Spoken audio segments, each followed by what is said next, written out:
왜 오늘 본문이 13절부터 15절인데 1절부터 읽었는지 혹시 좀 생각이 드십니까? 우리는 사실은 문맥을 많이 놓치는 경우가 있습니다. 그래서 특히 오늘 본문에 있는 너희가 내 이름으로 무엇을 구하든지 내가 행하리니 이는 아버지께로 하여금 아들로 말미암아 영광을 받으시게 하려 함이라. 내 이름으로 무엇을 구하든지 내게 구하면 내가 행하리라. 이 말씀도 사실 앞의 문맥을 놓치면 많이 왜곡되어서 우리가 생각하게 되고 이해가 되는 그런 구절이기 때문에 그렇습니다. 여러분, 내 이름으로 구해라 내가 행할 것이다, 무엇을 구하든지 내가 행할 것이다 라고 하는 이 말씀은 어떤 문맥 가운데 지금 나옵니까? 예수님이 성도의 궁극적인 목표를 말씀하셨어요. 방향 끝. 우리가 무엇을 위해 지금 살아가느냐? 바로 예비하러 가신, 예수님이 예비하신 그 거처, 새하늘과 새 땅, 그 나라에 우리가 들어가게 될 것이기 때문에 너희들의 삶을 내가 너희들을 위해 십자가에서 죽는 것이고 부활하는 것이고 승천하는 거야. 그 나라에 대한 소망을 잃지 마라. 그런 말씀을 줄 때 도마와 빌립은 전혀 이해하지 못하는 질문을 합니다. 우리가 예수님이 가시는 그곳, 예배하러 가신다고 하는 그곳, 우리가 어딘지도 모르는데 어떻게 갑니까? 길을 어찌합니까? 빌립은 뭐라고 물어요? 아버지를 보여주십시오. 이런 이미도 예수님이 끊임없이 가르쳤고 들려줬고 보여줬고 느끼게 해준 이것들에 대한 본질을 아직 제자들이 모르고 있기 때문에 이런 어리석은 좀 무지한 질문을 했고, 예수님은 그런 무지에 대해 사실은 막 책망하지 않고 그들을 사랑하는 마음으로 이것은 이런 의미야, 저것은 저런 의미야, 하나씩 예전에 했던 말씀들을 꺼내 놓으면서 설명을 해 주었습니다. 그렇게 예수님이 가시는 곳에 대해서, 또 아버지를 본다는 것은 바로 예수님의 삶을, 예수님의 가르침을 보는 거라는 것, 이런 사실들을 언급해 주면서 다시금 제자들에게 일깨워준 것이 뭐냐면, 이 땅을 살아가는 동안 그 예수님이 예배하러 가신 그 새하늘과 새 땅에 오기까지 어떤 삶을, 어떤 사명을 가지고 살아가야 되는지에 대해서 분명하게 말씀을 해 주십니다. 그것이 12절이었죠. 내가 진실로 진실로 너희에게 이르노니 나를 믿는 자는 내가 하는 일도 그 일을 그도 할 것이요 또한 그보다 큰 일도 하리니 이는 내가 아버지께로 감이라. 여러분, 여기서 제자들이 해야 할 일은 무엇이었어요? 더 큰 일은 무엇이었어요? 바로 복음을 가지고 복음을 위해 세상을 섬기는 일이었습니다. 이전에는 이스라엘이라는 나라 안에 갇혀져 있던 복음이 이제는 어디로 퍼져나가요? 온 세상을 향하여 퍼져나갑니다. 그렇게 제자들의 한 걸음 한 걸음 그들의 삶을 통해서 온 세상에 복음이 전파되어서 새 이스라엘, 영적 이스라엘, 새로운 하나님 나라의 공동체가 만들어지기 시작한 것이고, 그 공동체는 지금까지 이어져 오고 있고 오늘 우리도 그 공동체에 속하여 있습니다. 그 하나님의 백성들이 그 말씀으로 세상 가운데 전해지는 이 일이 충만해지면 예수님은 오시게 될 겁니다. 그때까지 우리는 이 사명을 감당하는 일에 사실은 자기가 깨달은 만큼 최선을 다해서 살아가야 하는 것이죠.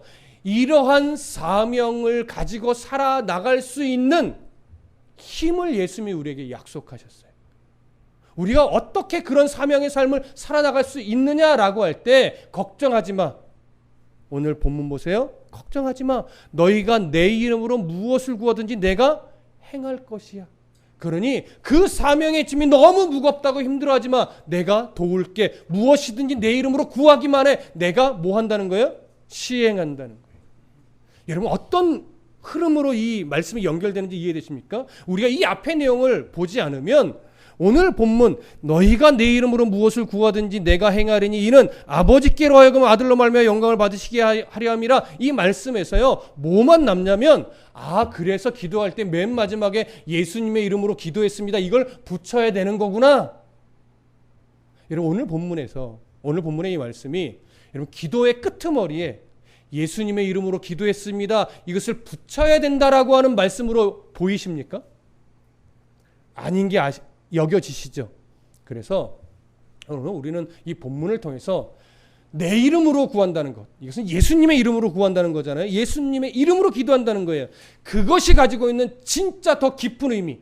이 말은 예수님의 이름으로 기도했습니다라는 말을 안 붙여도 된다. 이걸 강조하려는 것이 아니에요. 그렇게 기도하는 본질이 뭐냐? 그렇게 가르치신 이유가 뭐냐? 이걸 우리가 더 정확하게 오늘 배우고자 나누고자 하는 거예요. 자, 우선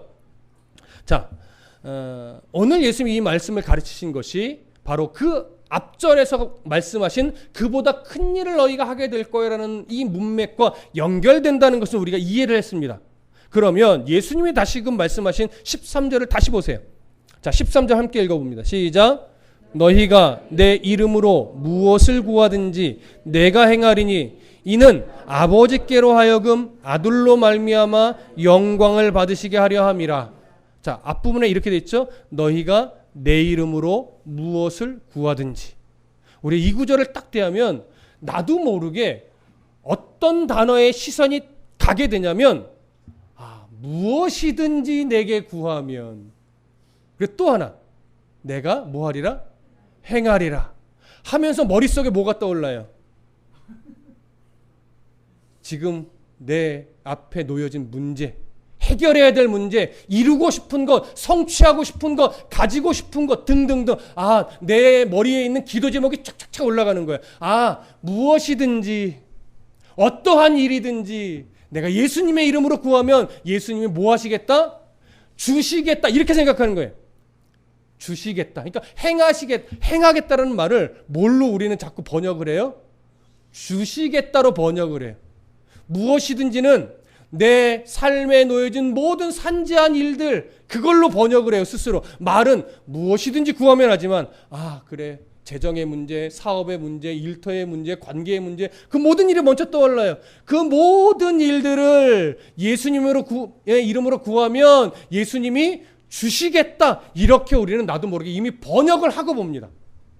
자, 제가 드리는 이 말씀이 억지입니까? 여러분, 솔직하게 우리가 보편적으로 그렇습니까? 보편적으로 그렇죠. 근데 여러분, 놀라운 건 저도 그래요. 저는, 여러분들은 몰라서 그랬죠. 저는 알면서도 그래요. 이게 우리의 속성이에요. 하지만 그래도 더 본질을 알면 조금씩 바꿔가야 되겠죠. 자, 그러면 우리가 정리하십시다. 너희가 내 이름으로 라고 할 때 이 내 이름은 누구의 이름이에요?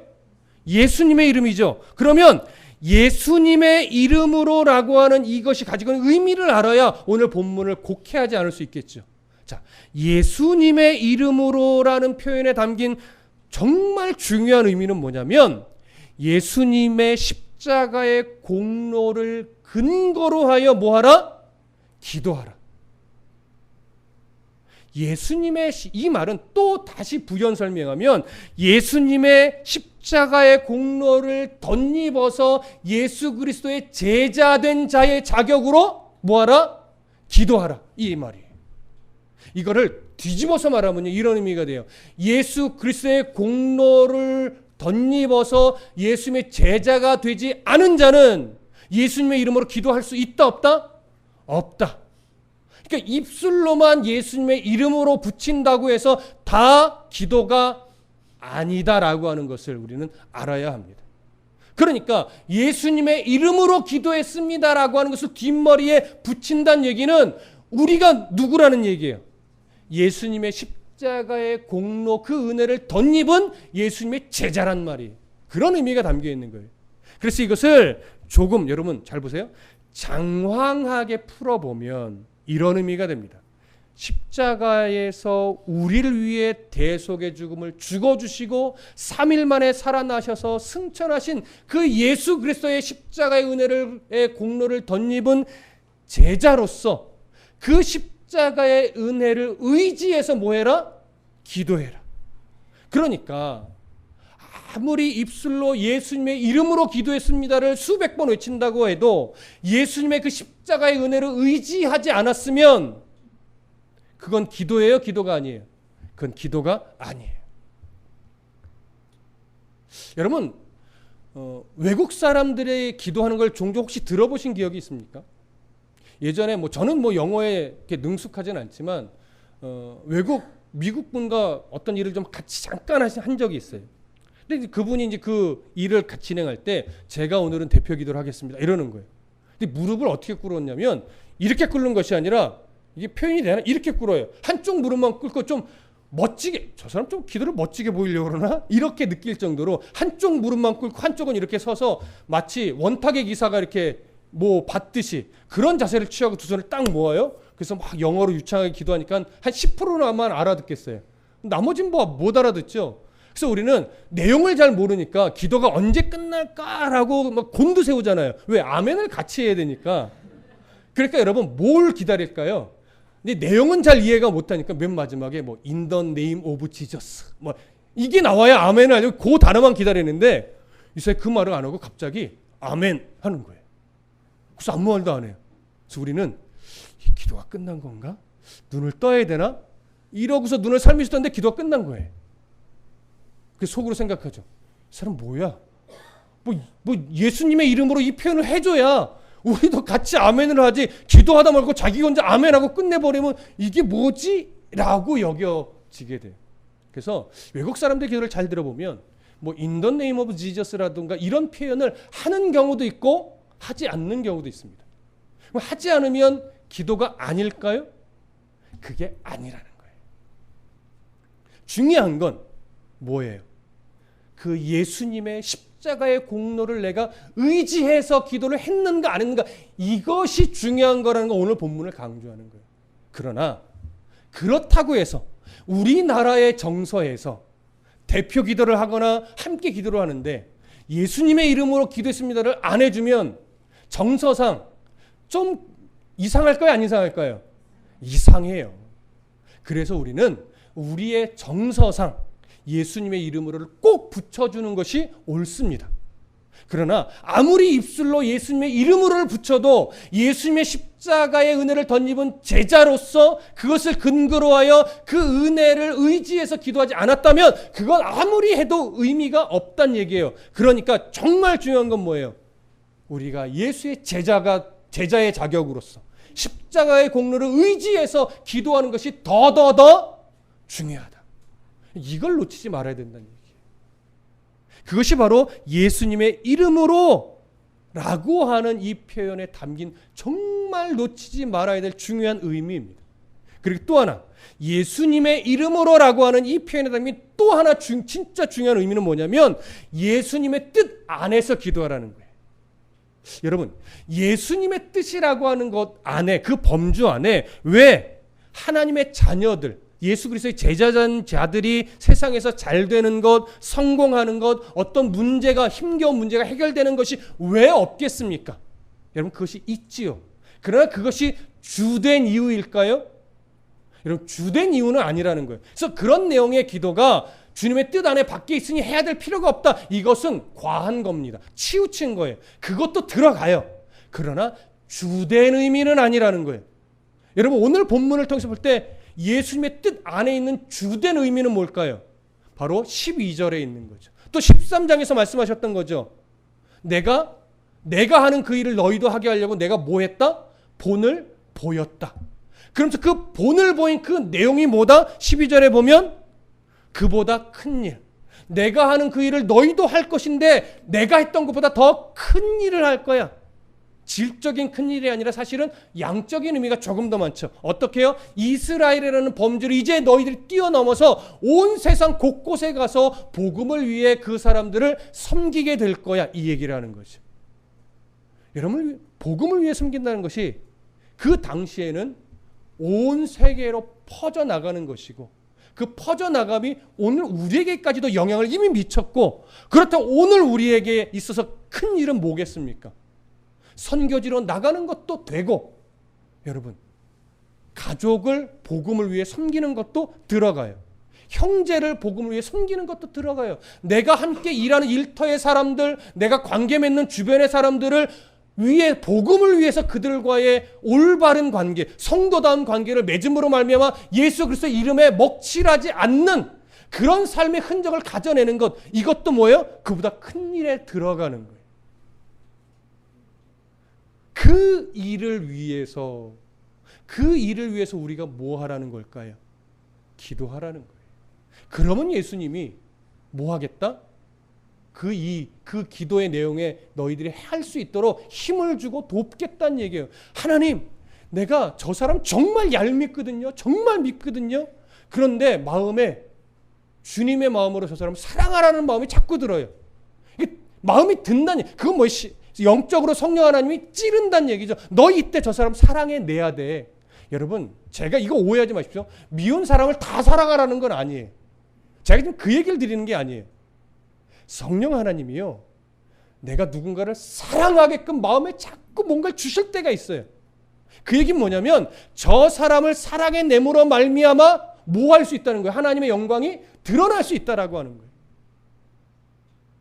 그때 성령 하나님이 나 저 사람 정말 싫은데 이상하게 하나님이 자꾸 마음속에 저 사람을 사랑해내라는 사인을 자꾸 줘요. 찔림을 줘요. 근데 사랑이 안 돼요. 그때 우린 뭐 해야 돼요? 주님, 자꾸 마음에 그런 하나님의 마음을 주시는데 난 사랑할 힘이 없어요. 주님, 근데 자꾸 사랑하라 하시니 어찌합니까? 난 사랑할 힘이 없으니 저 인간 사랑할 수 있는 힘을 좀 주십시오. 무슨 기도예요? 바로 주님의 뜻 안에 있는 기도죠. 그럼 주님이 안 도우실까요? 주님, 이 상황이 너무 어렵습니다. 이 상황 정말로 내가 주님이 도와주시지 않으면 저 그냥 세상 속으로 들어갈 것 같아요. 교회고 뭐고 신앙이고 뭐고 나 지금 이 문제가 더 급해요. 어떡합니까? 근데 나는 이겨낼 힘이 없어요. 주님 도와주세요. 내가 신앙을 버리지 않고 이 상황을 이겨낼 수 있도록, 내가 하나님을 사랑함으로 이 상황을 견디낼 수 있도록 하나님 도와주세요. 내가 자칫 잘못하면 내가 신앙을 버리고 하나님의 이름을 떠날 것 같습니다. 나에게 힘을 주십시오. 이 상황을 주님의 은혜로 이겨내고 견디어내고 할 수 있는 힘을 주시고 도와주십시오. 이것도 뭐예요? 예수님의 뜻 안에 있는 기도죠. 하나님의 이름을 어떻게 하면 망령되이 일컫지 않을 수 있을까? 어떻게 하면 예수 믿는 사람이 왜 저래 이런 손가락질을 받지 않을까? 이 고민 가운데 하나님 도와주세요. 힘 주세요. 이겨낼 수 있게 해주세요. 견뎌낼 수 있게 해주세요. 여러분, 이 기도가 무슨 기도겠어요? 예수님의 뜻 안에 있는 기도라고요. 너무나 거창하게 복음을 위해, 세계 선교를 위해 그것만이 아니란 얘기예요. 그것도 정말 포함이 되고 그것만이 아니라 내가 살아가는 내 소소한 그 일상 속에도 얼마든지 우리를 힘겹게 만드는 요소가 있다고요. 근데 예수 믿는 사람이기 때문에 그 상황들을 더 잘 견뎌야 되겠고, 더 가치 있게 이겨내야 되겠고, 사랑해내야 되겠고, 이해해내야 되겠고, 용납해내야 되겠고, 기꺼이 포기도 할 줄 알아야 되는데 인간의 죄성이 그게 잘 안 되는 거죠. 우리의 자존심이 잘 안 된단 말이에요. 우리의 이기적인 마음들이 그게 잘 안 돼요. 그래서 주님 도와주세요. 내가 예수의 이름으로 이런 일들을 하나하나 해내야 되는데 정말 해낼 힘이 없습니다. 여러분, 내가 얼마나 이기적인지 아시잖아요. 내가 얼마나 무서움이 많은지 아시잖아요. 내가 얼마나 연약한지 아시잖아요. 그러니 주님 도와주셔야 돼. 도와주셔야 내가 이 상황, 이런 일들을 대하면서 예수님의 이름을 망령되 일컫지 않을 수 있겠습니다. 그러니 주님 도와주십시오. 여러분, 이런 기도를 어찌 하나님이 가볍게 여기시겠습니까? 그러한 태도와 그런 자세를 가지고 예수님의 뜻 안에서 기도해라. 그러면 내가 뭐 하겠다는 거예요? 이길 힘 주겠다. 그래서 내가 행하겠다라고 하는, 이런 근거를 가지고 이런 목적 안에서 기도하면 예수님이 도우시겠다라고 해요. 아무리 사소해 보이는 일이라 할지라도. 그런데 예수님이 왜 그런 근거를 가지고 기도하면 내가 행하겠다라는 말씀을 하셨느냐? 예수님 입장에서는 더 중요한 이유가 또 하나 있어요. 여러분 13절 보세요. 너희가 내 이름으로 무엇을 구하든지 내가 행하리니, 그 이유가 뭐냐면 이는 아버지로 하여금 그 아들로 말미암아 영광을 받으시게 하려 함이라. 하나님의 영광이 되는 일이기 때문에 내가 너의 기도를 돕겠다 이거예요. 그러니 우리의 기도 내용 안에 하나님의 영광과 상관없이 너무나 사사로운 기도고 너무나 이기적인 기도라면 하나님은 그 기도에 응답을 하실까요? 안 하실까요? 보편적으로는 안 하는 거예요. 그런 이런 경우는 있어요. 저 자식 저거 아직 줄 때는 아닌데 네가 뗐으니까 내가 이번에는 줄게, 이런 경우도 있기는 하죠. 그러나 그건 하나님의 섭리 안에 있는 것이고, 기본적인 맥락은 뭐예요? 그것이 작고 큰 일은 없다 이거예요. 어떤 거든, 개인적인 일이든 어떤 공적인 일이든 그것이 하나님의 영광과 관련된 일이라면, 또 그것을 이루기 위해 내가 정말 간절히 하나님 앞에 구하는 거라면, 내가 하나님의 영광을 드러내기 위해 너희를 뭐 하겠다? 돕겠다. 주 뜻 안에서 구하는 기도라면 내가 하나님의 영광을 위해 기꺼이 그 일을 행하겠다라고 하는 거예요. 그러니 여러분, 예수님의 이름으로 기도한다는 것이 얼마나 본질적으로 중요합니까? 가볍게 그냥 아무거나 기도해 놓고 마지막에 예수님의 이름으로 기도했다고 해서 그것이 하나님이 기뻐하는 기도가 될 수는 없다는 것, 여러분 명심하십시오. 하나님의 자녀로서 또 제자로서 내가 어떤 기도를 드려야 될까? 예수님의 이름을 의지해서 내가 어떻게 기도해야 될까? 여러분 고민하셔야 돼요. 주일에 대표 기도하시는 집사님, 권사님 그냥 기도하지 않는 것 압니다. 여러분 한 주 동안 내 마음의 준비가 안 되면 저에게 연락이 와요. 목사님, 제가 정말 기도 준비가 안 됐어요. 기도해 주세요. 대신해 주세요. 그럼 제가 어떻게 할까요? 그래도 하셔야죠. 이렇게 안 해요. 네, 제가 해드릴게요. 왜? 그 마음 중심을 하나님이 이미 받으셨으니까. 부족하더라도 또 준비해서 하면 그 기도를 하나님 받으시니까 또 하시는 거예요. 그래서 저는 언제든지 제가 준비 안 됐어요 라고 하면 제가 해요. 왜? 그 마음 하나님이 아시니까. 그분 이 얘기를 왜 드려요? 그 대표 기도하시는 분들이 이 한 주 한 번 이 자리에 나와서 기도하려고요, 한 주를 정말로 하나님 앞에 바르게 살려고 애써요. 하나님의 뜻대로 살려고, 그리고 하나님의 뜻 안에서 기도하려고 애쓴다고요. 저는 그 마음이 느껴질 때마다 사실 여기 앉아서 그 기도를 들으면서 무슨 생각하시는지 아십니까? 오늘 설교 안 해도 되겠다. 그래서 정말 안 하고 싶을 때가 몇 번 있었어요. 그냥 이 기도를 설교로 대신하고 내려가도 되겠다. 하지만 안 할 수는 없잖아요. 그래서 하는 경우가 가끔 있습니다. 정말 기도의 내용만 들어도요, 또 그 음성의 떨림만 들어도 한 주를 어떻게 준비하셨구나, 하나님 뜻 안에서 기도하려고 얼만큼 한 주를 준비했구나, 이게 느껴지는 거예요. 우리가 그렇게 살아야 됩니다. 제가 한 주를 그렇게 살고 강단에 서야 되는데 저도 그런 면에서 참 부족할 때가 많습니다. 여러분 그렇게 산 한 주의 흔적을 가지고 주일에 와서 찬양하고 기도하고 말씀을 들어보십시오. 어찌 은혜가 안 될 수 있겠습니까? 저 또한 부족하지만 그런 태도를 가지고 말씀을 준비하고 전하니 저와 상관없이 여러분이 왜 은혜가 안 되겠습니까? 저도 그렇게 준비해서 말씀을 전하고 여러분들도 그런 삶의 준비를 가지고 온다면 정말 더 큰 은혜가 되겠죠. 그러니 저도 중요하고 여러분들의 삶도 중요하다는 것, 하나님의 뜻 안에서 준비하고 전하며 뜻 안에서 삶을 살아내고 말씀을 들을 때 그 은혜는 무엇과도 바꿀 수 없고 무엇도 줄 수 없는 그런 은혜의 시간이 될 겁니다. 그런 은혜가 앞으로도 계속해서 나누어지기를 간절히 소망합니다. 자, 이 말씀이 얼마나 중요한지 13절에 시작할 때 너희가 내 이름으로 무엇을 구하든지 내가 행하리라 해놓으시고 14절에 또 한 번 반복해요. 내 이름으로 내게 구하면 내가 행하리라. 이렇게 하나님의 영광을 위해 예수님의 이름으로 주뜻 안에서 기도하면 내가 들어주겠다라고 정말 말씀하신 예수님이요, 이제 또 중요한 한 말씀을 탁 던지시는데 15절 함께 읽습니다. 시작.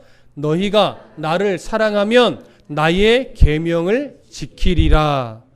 이 말씀이 왜 중요하냐면 너희가 나를 사랑하면 나의 계명을 지키리라 할 때 이 말씀은 바로 13절 14절의 연결선에서 주신 말씀이에요.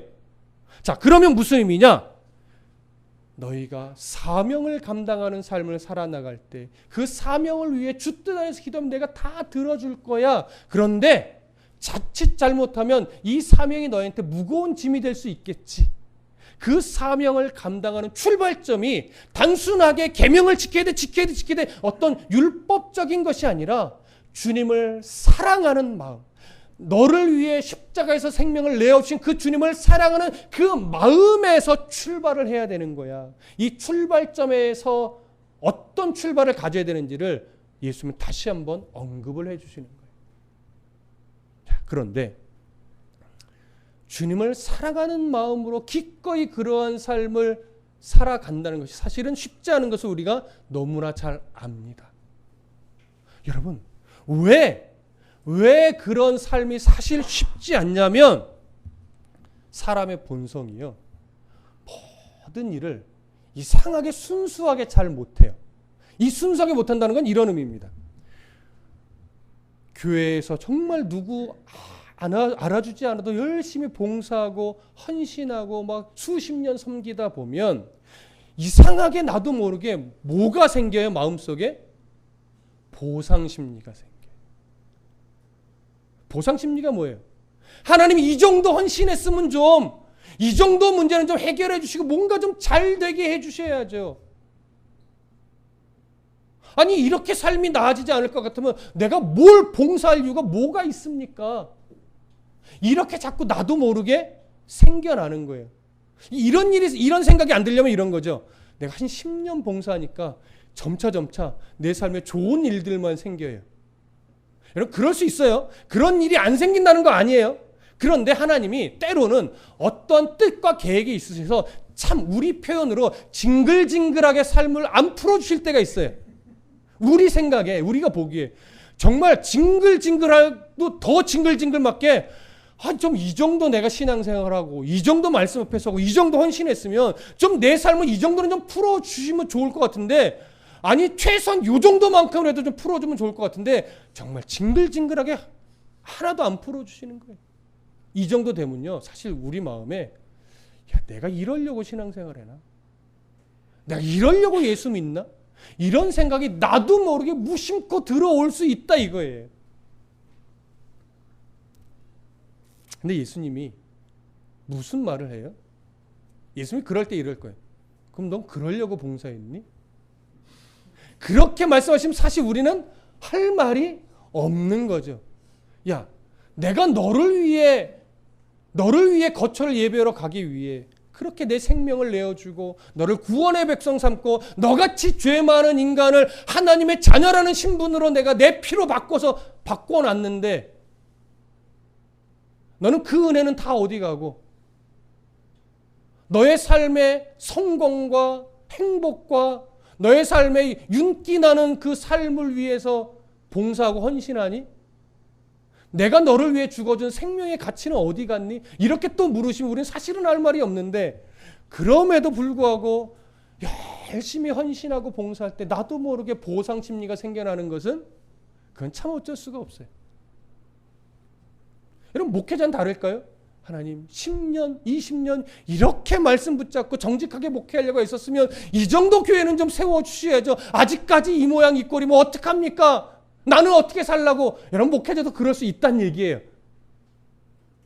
하지만 예수님은, 성경은 이렇게 말해요. 너는 출발점부터 틀렸다. 계명을 지킨다는 건 그 계명을 지킴으로 뭔가가 주어져서가 아니라 그저 주님의 사랑이 얼마나 큰지 그 사랑으로 충분해서 기꺼이 그 불편한 계명 지키는 삶을 기꺼이 살아내는 거야. 왜? 너에게는 이미 하나님 나라의 산 소망이 주어져 있으니까. 네 걸로 보장되어 있으니까. 그 하나님의 나라를 하나님이 이미 지키고 계시고 그 하나님의 나라가 너에게 주어지도록 네 삶도 하나님이 지켜내시니까 기꺼이 불편해도 그 삶을 살아내는 게 맞지. 거기에 왜 어떠한 보상을 기대하니? 이게 사실은 성경에서 말하는 예수님의 말씀이에요. 그래서 예수님이 15절에 너희가 나를 사랑하면 내 계명을 지켜 이렇게 명령하지 않았어요. 명령어로 되어 있지 않습니다. 원문에도. 너희가 나를 사랑하면, 너희가 나를 진심으로 사랑하면 그 계명을 지키게 돼 있어. 지킬 거야. 그럼 이 계명이 뭡니까? 예수님이 이미 세 계명 주셨죠. 앞장에서 뭐라고 주셨어요? 사랑해라. 서로 사랑해라. 내가 너희를 사랑한 것 같이 너희도 서로 뭐해라? 사랑해라. 너에게 친절한 사람에게만 사랑하면 그것이 사랑이겠니? 너를 불편하게 만드는 자도 뭐해라? 사랑해라. 그것이 내 계명을 지키는 거야. 이것이 예수님의 마음이죠. 그러니까 보십시오.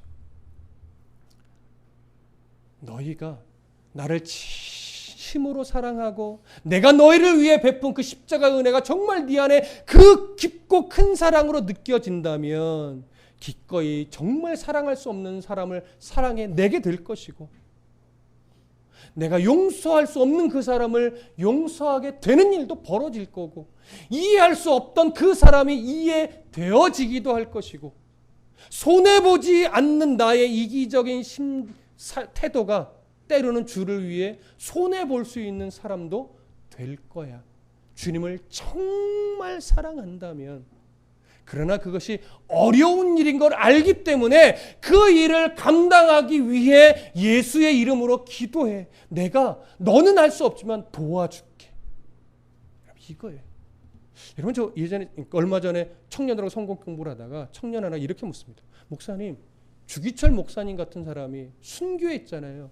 그럼 그 순교는 그의 의지로 한 겁니까? 나는 자신이 없는데? 이렇게 물어요. 그래서 제가 말했어요. 여러분, 몇 번 제가 언급을 했죠.